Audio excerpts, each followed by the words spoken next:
Ooh, that looks tasty. Welcome folks, today the Hungry Gamer is back with another game review, and today we're talking about Things in Rings, designed by Peter C. Hayward, with art by Snow Conrad, and published by Allplay. Now before I get started, please make sure you turn on your Klingon subtitles, because if I make any mistakes in the rules overview, that's embarrassing and you should know about it. And also thank you to Allplay for sending me this copy to make this video. Now, what this game is this is a game in which you are doing competitive, there is also a cooperative mode, but competitive Venn diagramming. And this is a little bit of a sloppy Venn diagram. It's kind of smushed so I can get it into kind of my screen here. And what's going to be happening is you're going to be doing your best to put words in the right spots in the Venn diagram. And the first player to get rid of all their cards is going to win. Now, if you are not interested in how this game is played, just want to jump into my final thoughts, then you want to go to the timestamp on the screen right now. For those of us still here, let's talk about how this game is played. The key concept here is that there are going to be two sides to the game. There's going to be the knower, which is the one who's going to know these rules here, which apply to each of the different rings, and then the guessers, and they're going to be trying to guess where their cards will fall.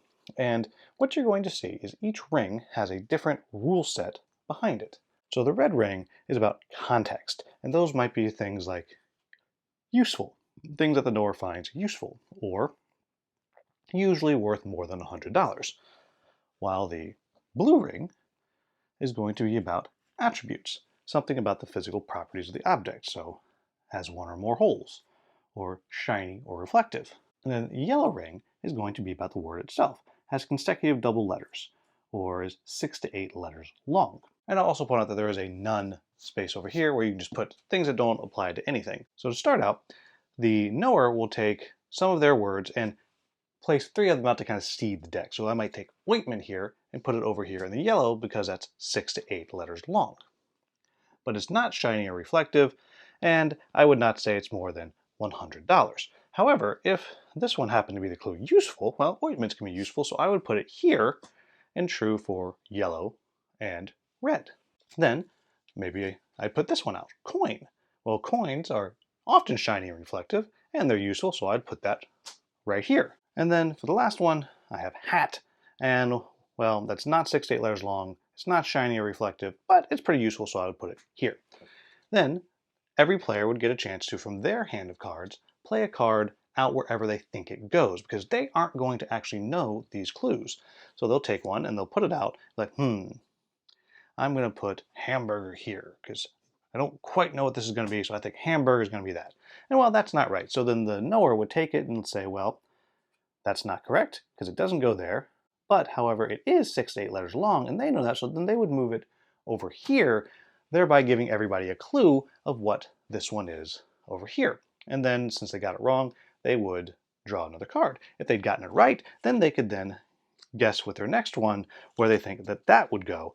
And let's say that they put this over here. They put rice. Well, yes, rice is useful. Great. And so on and so on. And you'll go around until somebody runs out of cards. There are options to play with fewer rings, as the red ring, for example, is a little bit of a what does the knower think about things, but you get the idea. First person to run out of cards is going to win. And that's how this game works. So what do I like about this game? Before I even talk about that, I'm just going to kind of point out that this is one of those games that falls into that category of it's so simple and it's really only trying to do one thing really that it's hard to critique it in many ways because, well, there's not a lot to critique. Now, I know what you're thinking. You're thinking, well, that sounds terrible. But it's not. It's just kind of a thing to where I'm going to talk about this for a few minutes and you're going to be like, that's it? And the answer is, yeah, that's it. This is a game that what it does that is great is it does exactly what it says it's going to do. And so you have this kind of groupthink puzzle, and there is a way to play kind of cooperatively, but this groupthink puzzle, even if you're playing competitively, that's just really, well, it's delightful. It's this strange kind of deduction kind of game that you're doing, you're playing through, but you're like, what on earth do these things have in common? How is a candle, a rug, a wrench, and a pie? How are all of those similar? I don't know. And it's this weird moment as you're playing through, and I find several all-play games do this, where you will vacillate back and forth from being like, I am so smart, to I am so dumb. And to me, it is delightful. It is really awesome when you put that card down and you figure it out. It's just so fun. And there is nothing funnier to me in gaming, and this might just be a me thing, but every single time I have played this game, and I play this game a lot now, every single time when someone puts down a card and the knower picks it up, it's like, nope, that's not right, and then puts it in the middle, the absolute center, the table goes, oh, every single time. It is amazing. It's delightful. So obviously I really enjoy this game. I think it is wonderfully clever. I think the art is delightful. It's this, well, Dr. Seuss kind of style art, and I love it. I am here for it. Even in the back of the box or in the rule book, one of those places, it has like a little Dr. Seussian style poem talking what the game does. It's great. And along with that, I do really appreciate the difficulty settings. Because for the clues for the knower, you have 1 stars, 2 stars, 3 stars, and 1 stars, they're easy. Those 3 stars, some of them are like, oh my gosh, how is anyone going to get this? But then people do get it sometimes, and it's just really, really cool. And I just really love it. And I also love that even when you can't figure out a damn thing, it still can be delightful when you're just kind of, you just guess, and sometimes you get one, and then you get one because you guessed, and you're like, oh, I think I know something now. Or on the other side of it, and I remember the very first time I played, the knower seeded the 3 cards out, and there was 1 in each, and I was like, oh, I know exactly what this thing is. Proceeded to get none right the whole game. It's delightful. I just adore that across the board. And the last thing I want to say about it is, you can play the game in a simplified fashion. You can just use the yellow ring and just talk about the word. And that's something you use for, maybe younger kids or people who don't play a lot of games. And the same thing, or you can just add in the blue one, which gives you things like, oh, it's soft or it's wet or whatever, things like that, because those two are very much not up to opinion. It's just, this is what it is. But then later you throw in that red one. And when you throw in the red ring, then you start having to kind of understand the person that you're playing with. And I really, really enjoy that. It's like, oh, well, what do they think is useful? And that's going to lead me into what are my quibbles with the game. And that's the main one, is the red ring. Because it is a lot of, what is the person... Oh, Beatrice has come to say hi. Beatrice is here to say Merry Christmas. You'll see she has her jaunty scarf on, and she likes things in rings too. Sorry, if you're hearing the clicking of paws, that's what's going on. She came to visit this morning.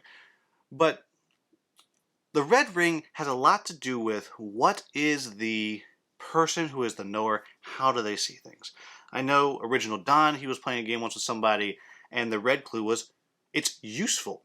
And the person who was the knower was like, well, I mean, somebody would think this is useful. Somebody in the world thinks this is useful, which is a perfectly understandable thing, but you had to understand that that's how that player thinks. And so they're putting down these cards and they're just moving everything into the red ring. And it was just like, what is happening? But with that said, even when things go weird, even when I can't guess anything, even when you have somebody that their brain works in a totally different way, it's still a super fast experience. And so you sit down, you can play 3 times in 30 minutes. I took this game with me to a coffee shop when there was a good friend of mine that I used to teach with, and he moved off to another part of the state. And we were meeting, myself and another teacher I used to teach with, who I play games with sometimes, and my friend coming up, and then the first friend I mentioned, her husband, and we sat down, we're at a coffee shop, we're talking, I was like, guys, boom, we're going to play this. And just had a great time. And it's just a delight. So, as you can see, I've moved kind of back into my recap here. I think Things and Rings is one of those games that is shockingly fun. And I say this often with these small all-play boxes because it's so tiny. It's just a couple of cards. I don't know, they cost like $12 or $15, something like that. And the amount of joy that I have taken out of this game already is just huge. So there you have it, folks. Things and Rings. If you are at all interested in thinking about words and the way items are related and thinking about, well, items in general, like how things connect and how things are similar, and that kind of brain puzzle that you saw at the beginning of this video, is it all interesting to you? Then this is a must-own game. I think it's a delight. This is one of the games that is never leaving my shelf. I will always be able to bust this out with almost any group. There's a few people that are going to say, nope, nope, nope, nope, not for me. But in general, I think this is a game that any hobby gamer should probably have on their shelf. It's just delightful. So there you have it, folks. As always, if you found this video useful, please like, subscribe, share, maybe become a channel member. And because I'm finishing recording this on Christmas morning, if you celebrate Christmas, Merry Christmas. If you celebrate something else, Happy Hanukkah, Joyous Kwanzaa, anything that you celebrate, Happy Holidays, and have a wonderful, wonderful day.